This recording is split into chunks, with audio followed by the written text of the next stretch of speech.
Welcome back. Texas Governor Greg Abbott's new law banning sanctuary cities in the state is receiving strong support among two prominent members of the Texas congressional delegation. One America's John Hines has more from Washington. Although the term sanctuary city has no legal definition, the new Texas law signed by the governor effectively outlaws sanctuary cities in that state. And Senator Ted Cruz thinks it's the right thing to do. Governor Abbott signed legislation outlawing sanctuary cities in Texas. Do you think Governor Abbott's actions are appropriate? Do you think it'll be effective? Oh, absolutely. I am a big fan of Governor Greg Abbott. I worked for him 5.5 years. He is a close friend and mentor.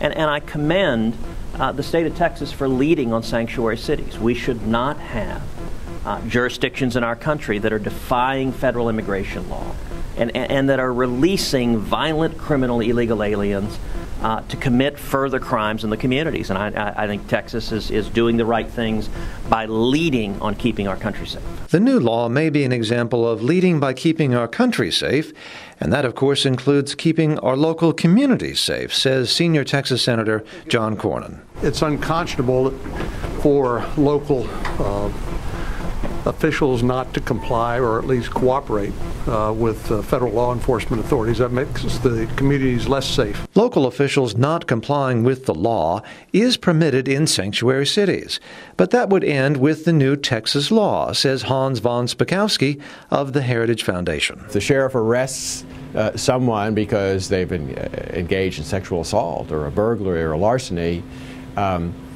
sanctuary cities forbid him from letting the federal government know that they've arrested an illegal alien for committing a crime. And this state law says you can't do that. And you can't do that anymore in Texas anyway, because public safety is at great risk, says von Spakowski. I think the lieutenant governor said, who supported this law, he pointed out that in the last 6 years, there have been more than 500,000 crimes committed in Texas by criminal aliens.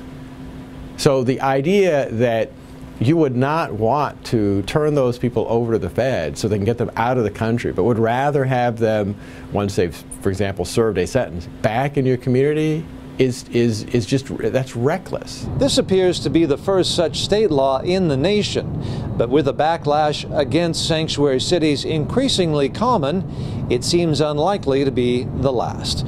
John Hines, One American News, Washington.